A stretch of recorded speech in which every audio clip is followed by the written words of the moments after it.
kind of a good spot because I'm set up next to the oldest pieces in the room and some of the newest pieces. Just for practical concerns, I brought one of the plates that I used to print that piece right there, Unravel A and B.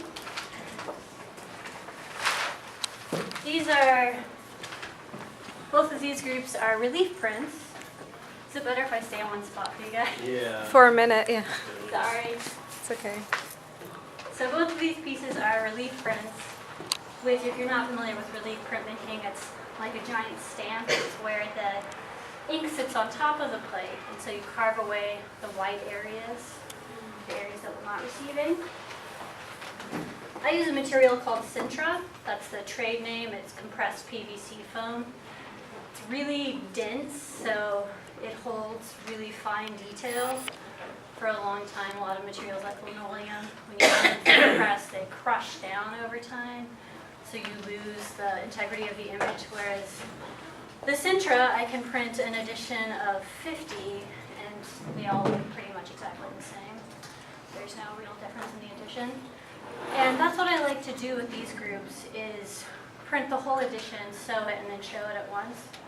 Because they were made in 2011, individuals have sold off, so you can't see the impact of the whole group together, but that group used to be twice as large when it was initially shown, and you can sort of get an idea of how that would feel very impressive and start to maybe feel a little overwhelming as a viewer. With these groups, and with most of the works that are meant to be in a group like this, I was thinking a lot about Joseph Campbell's idea of narrative. You guys are familiar, Joseph Campbell was a writer and philosopher and talked a lot about the way civilizations write stories about ourselves, and our stories shape our identity. Most famously, he wrote Hero with 1,000 Faces, where he talks about the hero's journey and how in every civilization there's this very same structure in how we tell stories, where there's a hero and he starts out as a little kid, and then there's a cataclysm and he has to leave home and go do some stuff, go on a journey, and then he's changed and then he returns home. So I'm not specifically thinking of that, but of the impulse to narrative. The way we psychologically, we see something that's anthropomorphized and we just want there to be a story, and so we force a story on it. And that story comes from our own preconceived notions and our own background and the stories we already hold in ourselves. So I think a viewer sees a grouping of identical figures, and then they create a narrative around them. And when I've talked to people, when they see these pieces, they usually have like a characteristic that they assign to them, like this one is the leader, or this one's being bullied, or this one is trying to leave the group.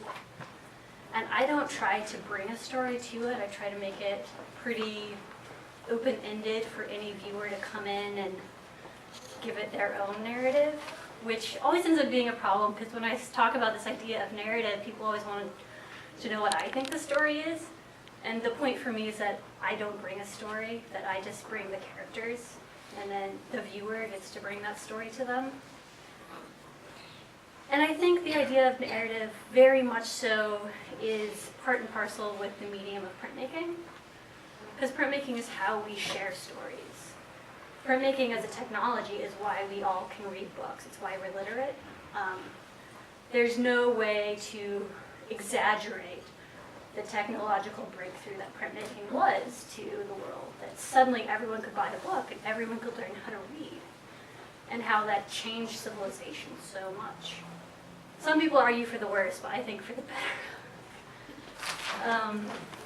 So I think that printmaking is the perfect medium to talk about this idea of narrative, and that's why I think that not every viewer recognizes or is familiar with that idea of printmaking, but I think that if you are as a viewer, it just adds that sort of extra layer of information to it.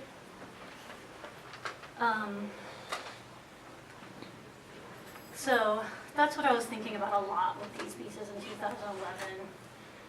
And then I wanted to start moving away a little bit from that idea. And in a way, I think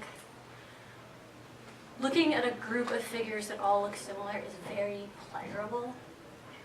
I'm sure you guys have all already learned repetition with change. Like in the 2D design class, the first class, that's one of the first things where you draw different shapes, circles or squares or something, and it looks so beautiful. And I think universally it is, but I think it sort of became a crutch for me as an artist. So I've been trying to break away from relying on that and trying to make figures that exist individually more and don't refer to other figures around them. So these two are the most recent sculptures in the show. These are finished earlier this year. And these are made of a material called cartonnage. Well, I'm talking about them, actually. You guys can pass this around and feel the plate if you want. It's really lightweight. And because it's already been struck, I'm not going to print anymore. Don't worry about dropping it or whatever.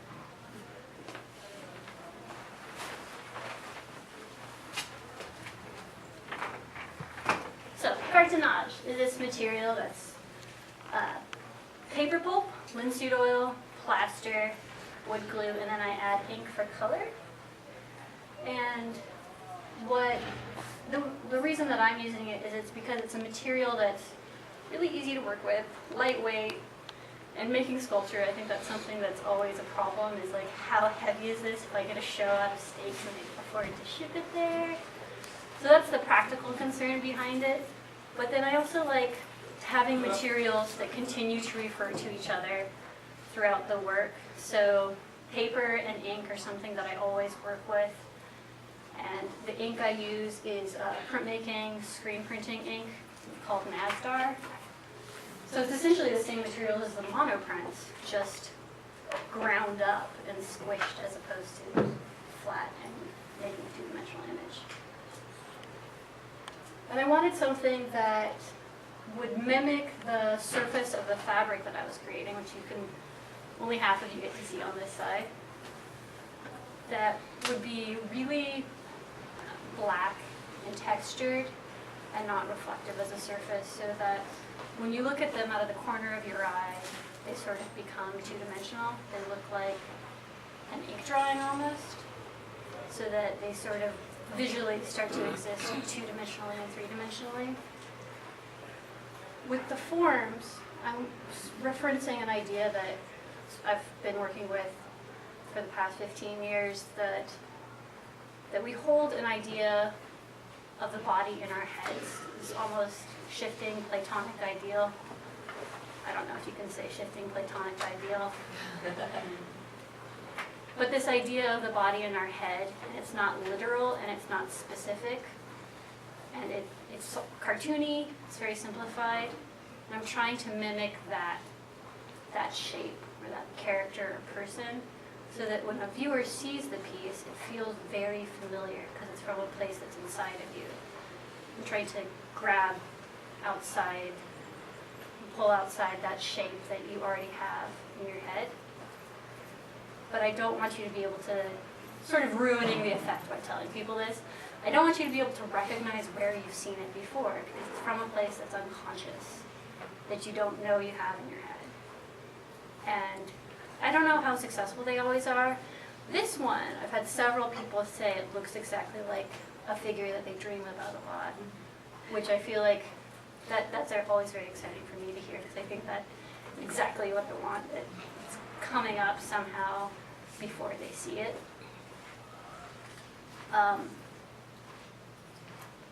So it becomes very personal for the viewer, ideally, but because I think we all have the same tools, the same way we all have this impulse to narrative, we all have this same, most of us have this sort of similar way of thinking about bodies and other people. So it's personal and universal at the same time.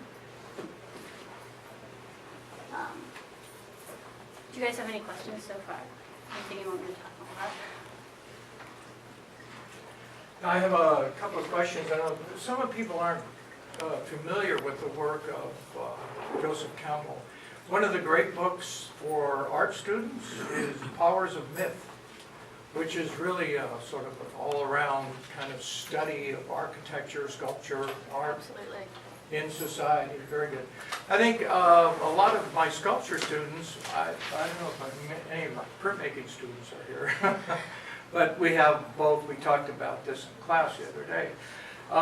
What you use in your figures to give them mass, give them form. And the standing figures on the floor, what you use as a form of armature to hold them up. So yeah, that's a good question. I always want to know materially how stuff is made. These ones, the groups, they're inside. They're a polyester fiberfill, which you can get at Joann's. And if you go online, you can get a 50% off coupon beforehand, which I highly recommend. The fabric is cotton muslin, which is also a very inexpensive material. And then I weld a steel armature inside. And it's just MIG welding. I don't know if welding is offered here, but I learned how to weld in my friend's garage, and then I got more specialized training from this place in Pasadena called Molten Metals. And they teach single-day and multi-day welding workshops. And if you're interested in welding at all, I highly recommend them. And then you can rent the shop time, because I don't have room in my loft for a MIG welding setup. Also, I think I'd be evicted if I did. But I can rent time in their shop to go and get, bust out like several months worth of welding in a day. What's it called? I'm sorry. Molten Metals. And it's in the, what is that space called? It's this big studio space up in Pasadena, in the industrial part of Pasadena. You guys have probably heard of it. Over by like Arroyo Parkway. Kind of. Anyway, they have a gallery there, and then there's also a wood shop next door, and they have classes in the wood shop too.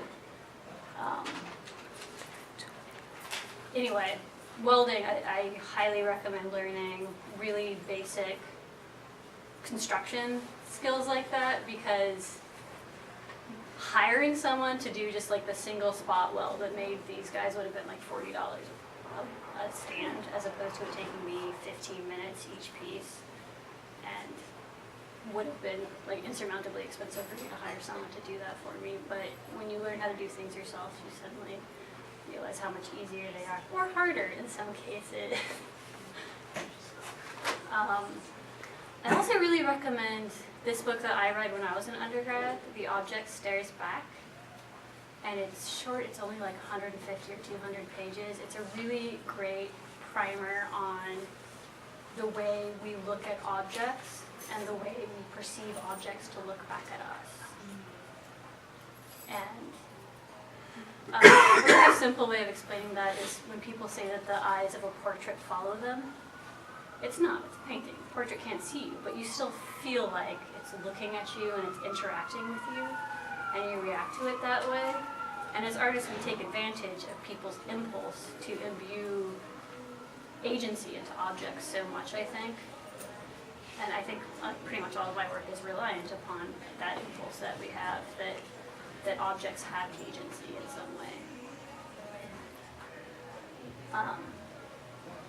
And I really personally can't get away from that as an artist. Like, I had this 7-foot-tall sculpture that this kid came into a show and knocked over.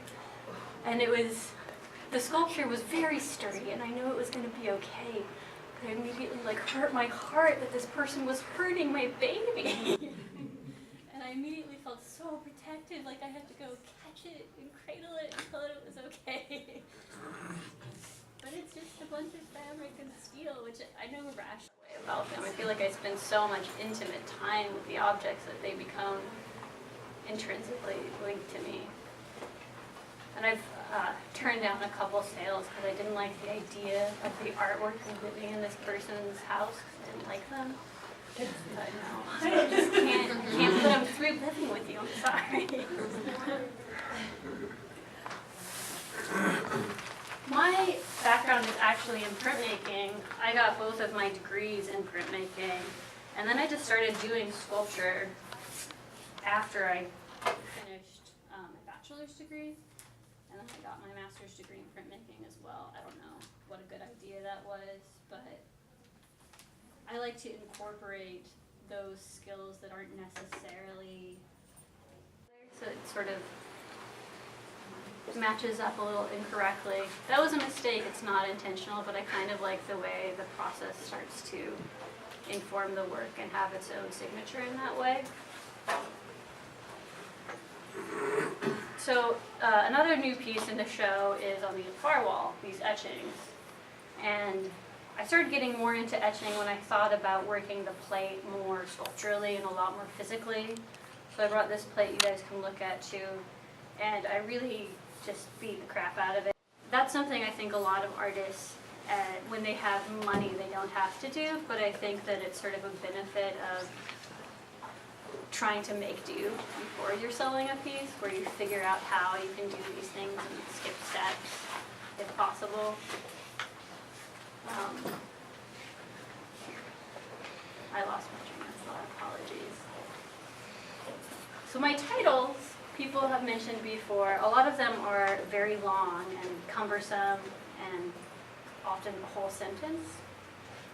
Because I think of titles, I think of people looking at art the way I look at art, and I don't know if everyone does this, but maybe I should do a survey eventually and find out, where I look at the piece first, and I see the piece without any other information, if possible. And then I look at the title and the other information, the materials. So then I can look at the piece again with this new piece of information, with the title, this new thing that it's saying about itself. It's always sort of disappointing when I find out it's untitled. There's no little clue you get to have. And so I like to have a title that's the start of something. So like these guys, these four figures, they're called You Waited. And so I think of you seeing them and then looking at the title and them saying, we waited. We're waiting for you, now you're here. And they give you this new little piece of information about themselves. The title implying an expectation and a lack of something. And the lack, I think, refers back to that idea that they're all black and they suck in all the light, and so they look both like a hole in the wall when you look at them head on or obliquely or three-dimensionally. So there's the lack of you, the viewer, in the waiting, and then there's the visual abyss that they sometimes create. With the three four-legged creatures that are on the far end, those are also finished in 2013, but I've been working on them for 4 years. There were initially 7 figures, which is why it took so long to finish them all. And I sort of started to feel like I had this crutch also of making these figures that have these very charismatic faces. And it's so easy to make someone care about a sculpture that has a face, that, especially if it's small, it feels like you need to protect it. And in some ways, I think that it started to feel like a cheap trick that I was doing, and I wanted to figure out a way to make a viewer care about a thing, but without any of those tools, without the big eyes looking up at you or an expressive mouth. So I took off their heads entirely. There's no face at all. And they're big, and they're black, and they're in your space, so they can feel very threatening. And I know that they do to some people, but then I filled them with these wounds, so they look like they've been hurt, and they need your help in some ways. And they have these spindly little feet, so they're not going to kick you. What are they going to do? They just fall right over.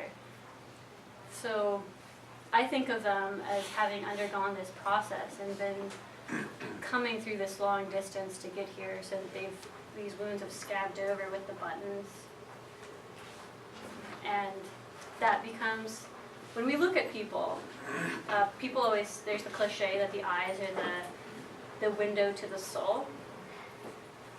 But any orifice, any opening is intimate, and it feels like you're getting inside of someone. When you watch someone eat, it's uncomfortable because you're seeing inside of them. You're seeing this intimacy that you're maybe not supposed to. So I wanted to be able to mimic that same intimacy of an orifice with these wounds, even though they don't have a face. I didn't really want to go with genitals because then it just becomes weird and sexual. So they have these wounds that are explicitly painful then, but they give you the intimacy inside of them. And without the wounds, before I added them, they just sort of looked like big spiders, which were much more frightening to most people. And I think they also really clearly reference this artist who's one of my favorites, and I don't know how like ripping off her I am by doing this, Louise Bourgeois, which you guys, if you're not familiar with her as sculptors, you should definitely look her up. She passed away recently. She's one of the seminal female sculptors of the past decade, and she made these big, beautiful sculptures called Mamen, and they're these huge spiders, and they're oftentimes like 30, 20 feet tall. But to her, the spider is not threatening, it's protecting, because she grew up in a family of weavers, and so the spider is a weaver, and so she thinks of it as this very maternal figure, and her spiders always have a little clutch of eggs as well, so they're these protecting mothers. You can stand under them, and it's supposed to feel like this protective space to her. And I really like that she made this figure that can be experienced both threatening or as protective. It exists at the same time doing both things. That art doesn't have to just make you happy, that it can make you happy and scared at the same time. And so I try to think of that too when I make work, and that it's a piece that's not just going to do one thing for you. You don't just have one thing that you have to take away from it. And I think when we make work, we have this huge idea of what the viewer is supposed to have when they see it. And every viewer is going to be different. And so the best work has a thing that anyone can have from it, that most people can see something there. And then some viewers are going to see everything, and then some viewers are going to see just a little bit. But if you have multi-layers of meaning there, then there's something for most viewers to see and take away with it. This piece on the other wall, you guys can see with all of the scales, that's called The Past. And it's the first in a series of 4. I have the 4th cast in progress right now. And it's made out of old drawings and prints from the past 15 years. So you can, if you look closely at the little circles, you can see little teeny snippets of imagery there that I broke 7 die cutters, cutting out to perfectly size, and like nearly broke my wrist. It was horrible. Little circles. So it's not quite abstract in that there's all of this imagery in there, but they don't refer to themselves in any specific way. They just are this amalgamation of information. And I think a lot of people, I often get asked like, oh, if I back away, am I going to see a face or a ship or something? And I think we're so used to cleverness in art. We're like, oh, there's a trick. But I really hate tricks in art where like, oh, the light casts a shadow of a pretty girl out of a pile of garbage. It's like that's the only thing that's there is this little trick. And so I would much rather maybe you spend forever looking for that dumb face or spaceship or whatever and never find it. Because I think once you find that trick, you're done. There's nothing else there.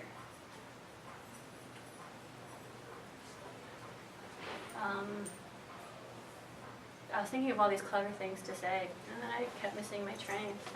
I lost most of them, sorry. What else? Do you guys have any other questions? I have a question, because a lot of your work seems to, well, as you already stated, you involve printmaking and other media that manifests itself in a piece of sculpture, three-dimensional work. And one of the things we try to stress here is the hybrid nature of contemporary sculpture. Absolutely. That it can involve other materials.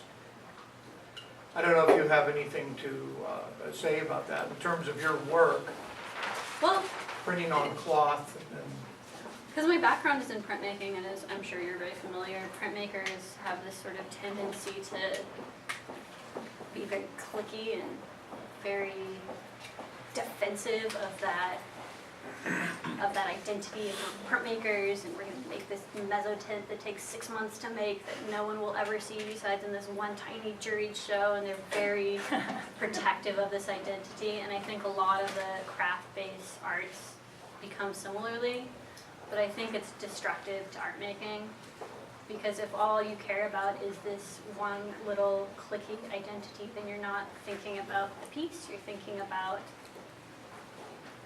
the identity that you've wrapped up yourself in, that you're like this, in printmaking it's always like this defender of tradition. And my day job is I'm a master printer and instructor at a print shop, and so I encounter this all the time, and it's just exhausting. Like, can we use a polyester plate instead of a lithography stone? Is it destroying the piece? Well, if you get the exact same product from it, how is it functionally different to the piece? Besides, like, this story you want to tell yourself of defending tradition and the identity you've wrapped yourself up in. I think in contemporary art, there's really no real patience for that, besides for painters somehow. Painters still get to do that, but I don't think anybody else can get away with that anymore. Do you agree? Yes. I was thinking that clickiness does extend to like ceramics. Oh, absolutely. Oh my God. Fiber arts are that way. You have to like, I do only stoneware, or I only do low fire, and the two never mix, so you get little subgroups within the group itself. For sure. But I'm finding even with ceramics that a lot of boundaries are being pushed because of that kind of universal let's cross disciplines mentality is starting to be pervasive. So I've seen ceramists do printmaking or silk screening on clay and fire it and have that kind of deal, or do ceramic sculptures, or do paper clay now, and they're starting to use more and more materials and ever kind of increase the clickness, trying to bring everyone in towards them. I very rarely see them spread out and become a printmaker or become a sculptor. They stay a ceramicist. So where was I going with this as I'm holding the plate? With being a printmaker, and I've been to your drawing parties, and you have a lot of printmaker friends, do they share your kind of view of going out and becoming something more than a printmaker? No. But I think it only benefits you as an artist to expand beyond those definitions of media, because when you talk to someone who's not an artist, they don't care. They really don't care. Oh, this is a spray paint aquatint rather than a rosin aquatint. Like, no one wants to hear that besides your boring other printmaker friends. I have to constantly remind myself. And so I think it only becomes damaging to your own career to assign all of this value. And then I know this professor, who I won't have names, and she specifically told some of her students when they asked her, like, what galleries do you think we should approach after we graduate, or where are you showing, as they tried to think of their career beyond their degree. And she said, oh, galleries don't like printmaking. I don't sell work. I don't show in galleries. Which isn't true. I mean, I see prints in galleries all the time. The thing is, they're not made by printmakers, they're made by artists who make prints.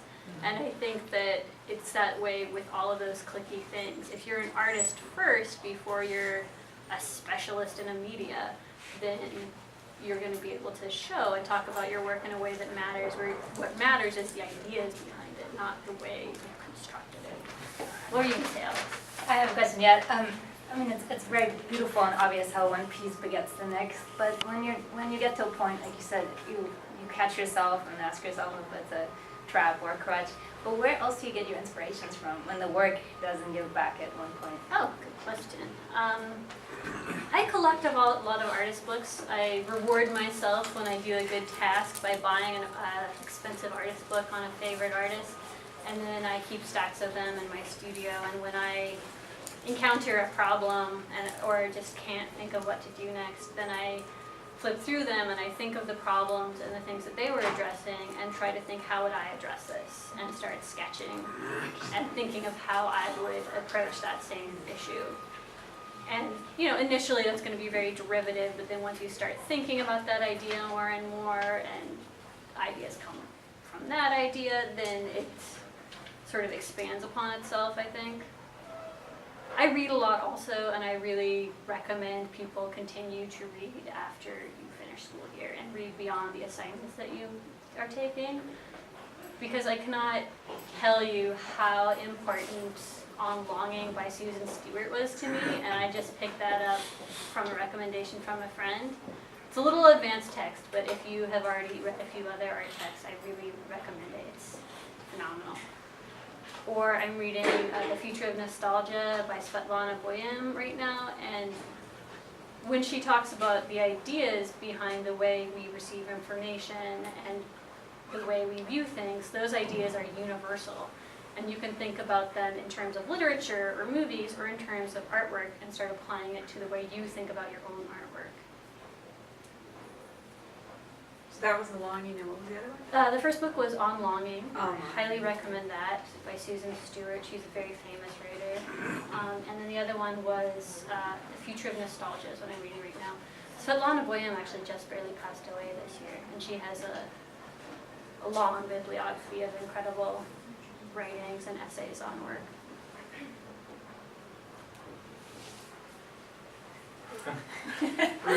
You remind me of something Dixie Swift said a long time ago. You were probably a little girl then and didn't realize it. But she taught printmaking at Long Beach State for years. But when asked what is a print, she said printmakers will define a print. What you do is a print. What you call is a print. There's no academic definition of it. And I think your work is very typical of that sort of idea, that you're really in it for the creative process as opposed to the technical process of making a print or making a piece of sculpture. It just evolves that way. Yeah. Did you want to? Oh yeah, I like making printmaking. I primarily work in relief and etching and monoprint because I find them physically very enjoyable to do. And then maybe at the same time I try to make those mediums then relate back to the work and sort of by default has to in some way. If something is a painting rather than a photograph, that medium is going to mean something to the image. The fact that someone took the time to paint it or to photograph it mean different things. But I don't want to have to shoehorn myself into printmaking, and I know Dixie by reputation because I got my master's degree from Long Beach, but I haven't actually met her. But I like that. That's one thing I liked about Long Beach. If you're looking for a good school in LA, I highly recommend them. It's a great school. Oh, yeah. Yeah, in terms of your working process, so you have a day job. Do you work or draw every day, or do you have to? How do you divide up your time, and what is your drawing practice like? Or do you separate it, like when you're in the sculpture, you're just finishing? How do you go through a week? Huh. I try not to separate it. I think of everything relating back to each other and sort of creating the same world. The two-dimensional works refer back to the three-dimensional works, and none of them become just a souvenir of the other. I think one thing that I'm always trying to avoid is when you see a sculpture that's exactly from a painting and the sculpture starts to feel like the toy from the painting or the souvenir, and it's just a stand-in. It's not the finished piece, almost like a Pokemon instead of a cartoon Pokemon. Do you know what I mean? So I try to keep them as interrelated as possible, and I do them at the same time. I think that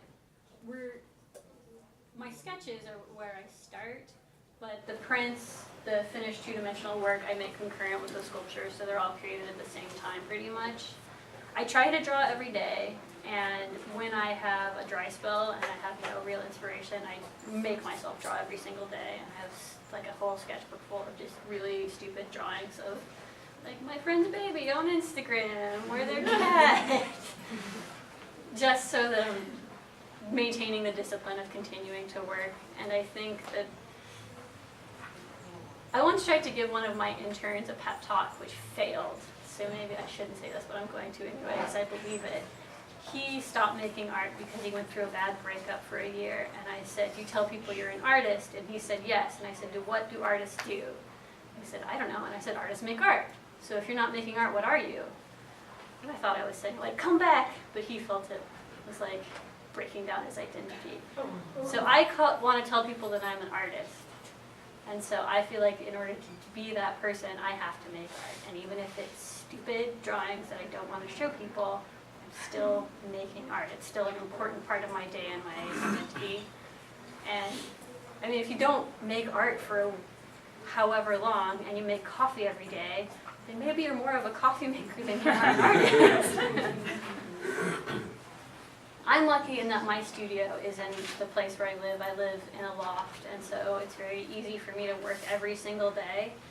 And I force myself, which is easy because it's right next to my bed, to go into the studio every day. And even if I can't think of what to make, I'm there and doodling in the sketchbook at the very least. And if the materials are there right next to you, as soon as you're ready for them, then you're going to be able to use them. But if you're, off playing video games or going shopping, then you're not going to be available to them. One of my friends thinks of it very spiritually. She just sits around in her studio all day, like looking through books and reading, and then she says when the paint is ready for her to come to it, she is right there ready for it. So she just waits for the paint to tell her. But I think that's useful, as long as you just have to put yourself in that situation. I was listening to a writer this morning, and her advice to writers is make yourself sit on a chair next to your computer with the internet off for an hour every day, and you'll just start writing because you're so bored. You have to do something. And I think as artists it's the same way. If you don't have a studio, have a table or have an area that's for art making, and that's where you have to be at least so many days a week. You have to do that.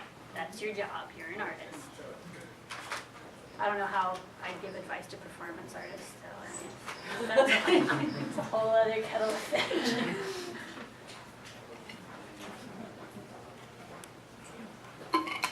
I was just wondering, do you get any inspiration from movies or like performance artists for your artwork?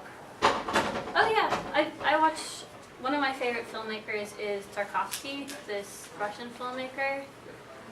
I mean, he likes a lot of black in his films, just maybe evident aesthetically. But I like the way he takes these very disparate things and he trusts the viewer. He just assumes that you're not a moron, that you are going to make interesting connections in the work. And I think there are a lot of filmmakers who do that.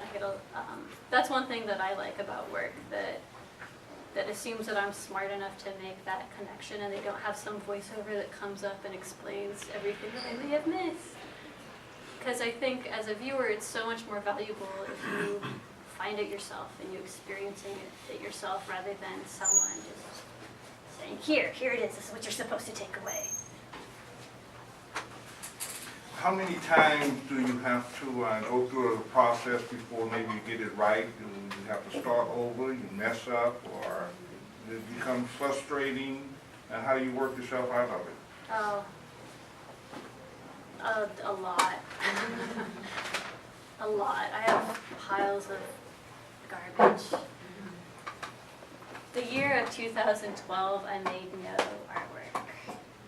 Because everything I made, I destroyed at the end of the year. Because it was just, I kept making things, and then I just thought, I can't show this to people, this is terrible. And so you may notice there's nothing in the show from 2012, because nothing survived. I think being an artist so much is it's an exercise in self-belief, that you have to go into the studio thinking what I do matters in the face of so much information contradicting that. So few people want to see your work or talk about it, and let alone give you any money for it. And you have to continuously tell yourself, no, what I do matters, and this exercise in like sewing little pieces of black fabric to a big piece of black fabric is incredibly important exercise that I do today. And I don't know how I continue to do that. I don't know how other artists continue to do that.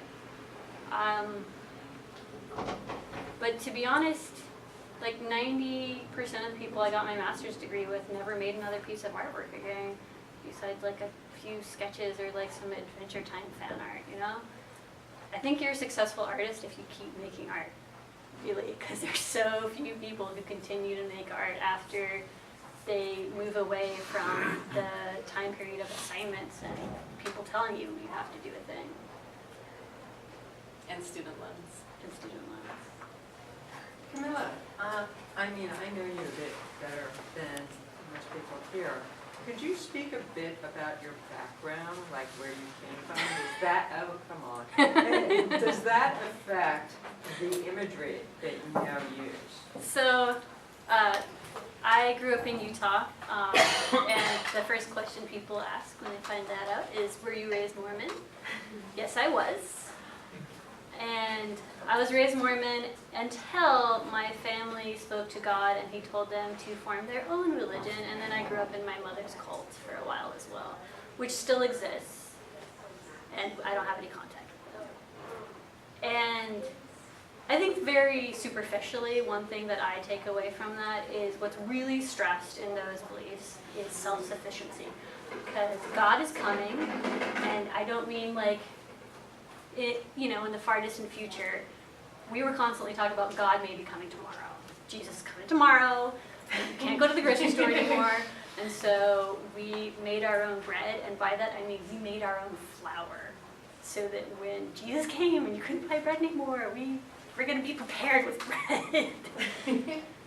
So I just have this, I think, instinct now that to just learn as many things as I can and figure out how to do it myself.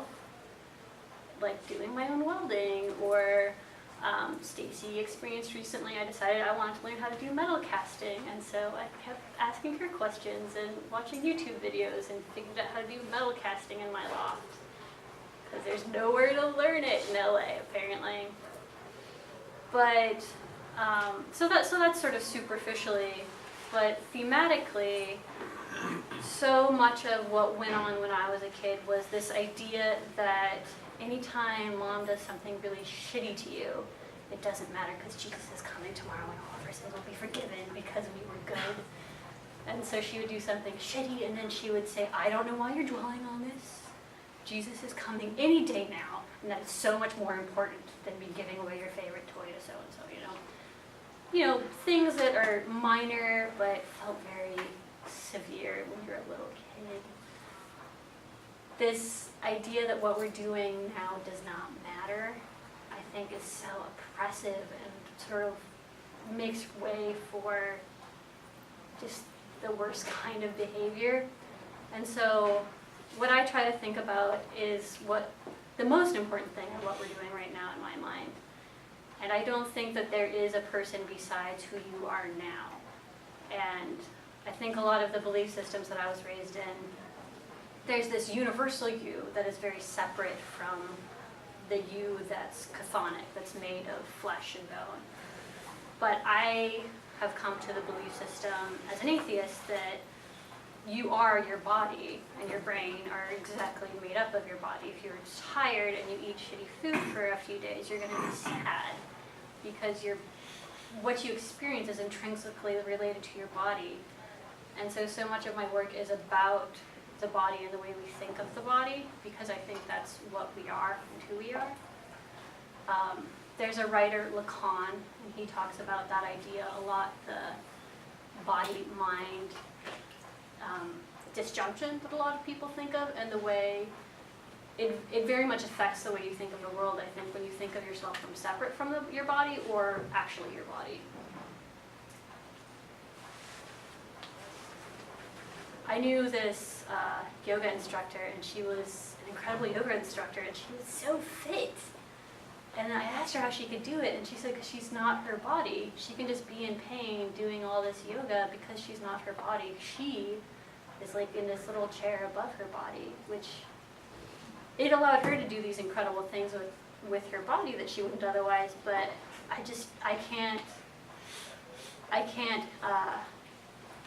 can rationally understand that way of thinking, but I can't empathize with it. I can't imagine feeling that way about the way you experience the world.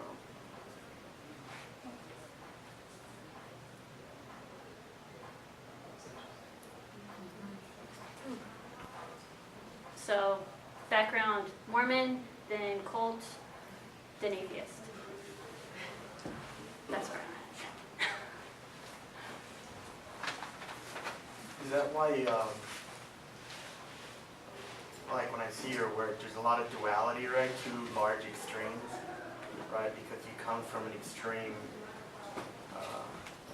background, and even the stance that you have today, it's as an atheist, there's really no room for it. So when I see you work, there's always a clear depiction between, black and white, right? There's the gray areas are almost not there.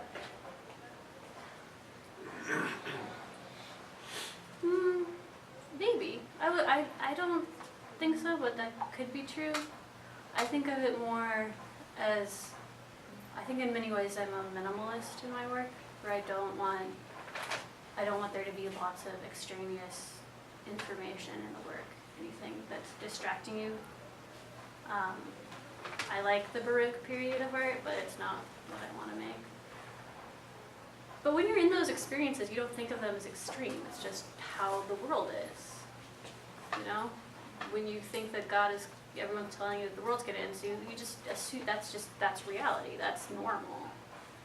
I don't think you're in that situation thinking this is extreme, and this is, I think only like snowboarders and skydivers think of their life as extreme.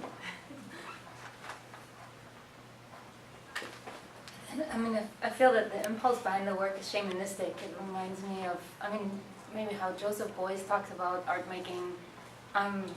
So when you say atheist, it's interesting because that is such a cerebral way of thinking of things. So it's the I love absence Joseph of something. Beuys. I agree with that, though. One thing I love about Joseph Beuys that I tried to think of for a long time is he created his own backstory for himself, which I'm sure you're familiar with, but in case you guys aren't. His backstory is he was a pilot in World War II. He was a German pilot in World War II, and his plane went down over the steppes of Russia, and he was rescued by these nomads, and they wrapped him in felt and fat and put him on a sled and took him back to their camp, and they saved his life. That didn't happen. That never happened. He was never downed in Russia. He continued being a pilot until the end of the war. But he looked at this horrible history that he had of being a pilot in a war, and he decided that this is not the life that he wants. So he changed it. And he has, there's a sculpture right now at the Broad of some of his pieces, and it's a sled and a jar of fat and a pile of felt, and he has all of these sculptures of these things where he's creating the history for himself that he wants to exist. And I tried to do that for a little while, where I didn't like my history, and so I wanted to come up with a history that was new, that I liked. And so many of my friends were like, but your history is exciting! Why are you doing that? But one thing I really think is interesting about Joseph Beuys that he succeeded in many ways is he did not like the reality that he had, and so he decided to shape reality and come up with a new one. And in many ways he succeeded because so many people believe that this is who he is. He's a man who was saved by these nomads and wrapped in felt and fat for a while and had this extraordinary experience when really it's entirely a fiction.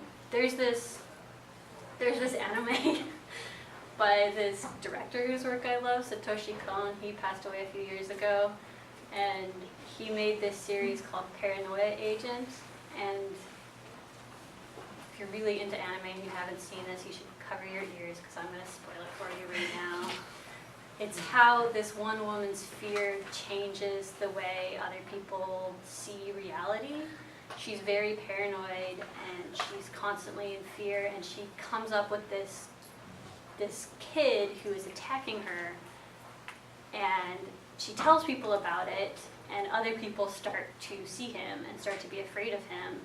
But there's so many actual instances of in history of this same sort of mass hysteria happening of people. Like there's Spring Hill Gym in England for a long time, the White Ghost in England. I can only think of actual English examples, but there are all these examples of where one person's fear manifests itself through just this extraordinary power of narrative, and other people experiencing that fear and wanting to have that same sort of experience, and so they buy into this new reality.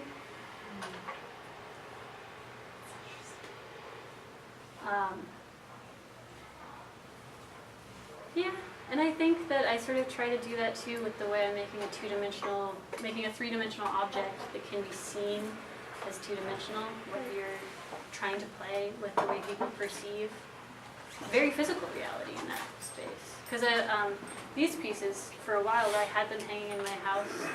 People would come in and they thought they were literally paintings over on the wall, because you didn't see them from the side at first, you just saw them head on.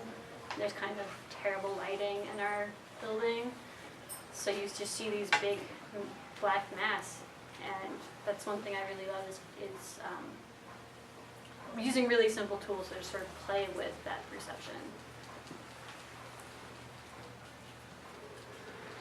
So Camilla, I'm curious now, what was your made-up backstory for yourself?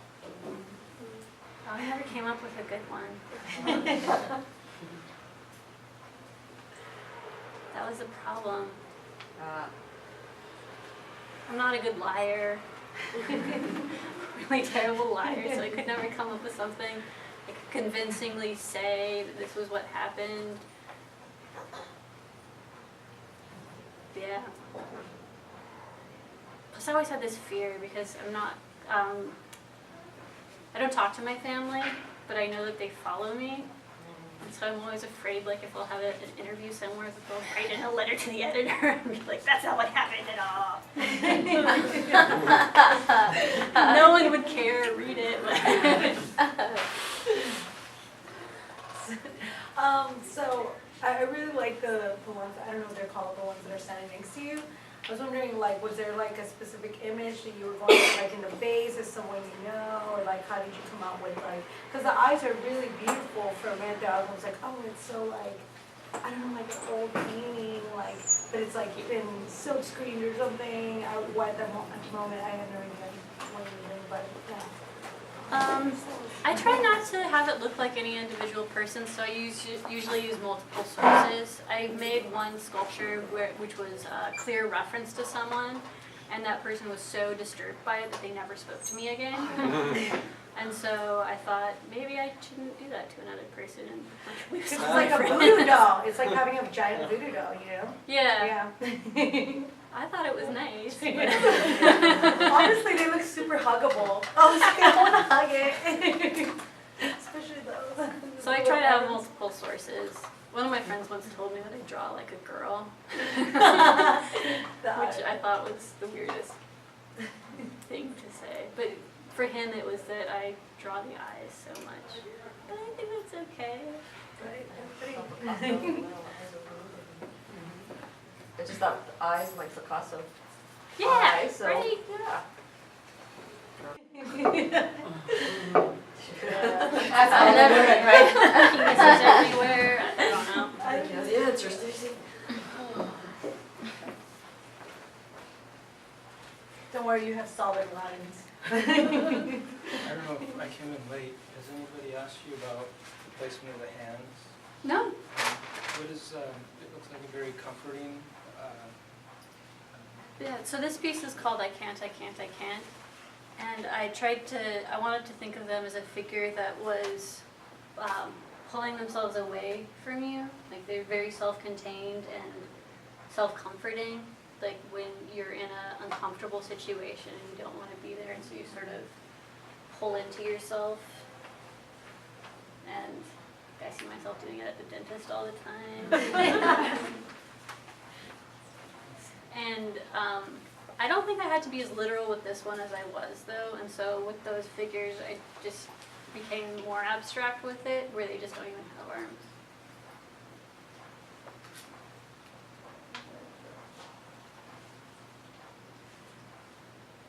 So many Star Wars shades today. What, why did you just decide to take the arms off? Like, cause those don't have any arms. Because I don't think it's necessary.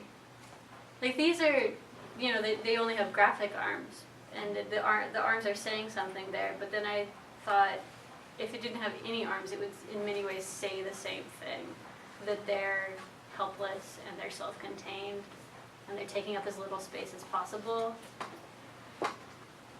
And I think that it becomes a little bit more open to the viewer then when their arms aren't saying something. I think hands, I've tried to deal with it more this year. Hands are so expressive, and there's, you know, the actual language of signs of like stop and hello, and a guy in Australia was just arrested this week for just raising his arm up to catch a bus, and they thought he was doing the sig hail. But you know, these gestures are so loud, and they're so important that I thought, like, I just want to take off the hands and not deal with that at all. But this year I've tried to be using that more. And so the etchings on the other side, you can see a lot more, like, trying to play with the subtlety of gesture, like that this gesture means something very different from the hand in the same position close to the body. This is beseeching, and then this is rejecting. Or when it's away from you, it's an internal gesture. I have a print in my show that's two hands on an engraving, and the hands are like this, upside down, going downwards. But everyone wants to hang it this way, because that becomes an internal gesture, I think. Like, this is how we're used to looking at our hands, as opposed to an external gesture. And it's such a little thing, but I think it's just an interesting way of like how we relate to images and how we always want to relate them to ourselves. And everyone wants to do that, huh?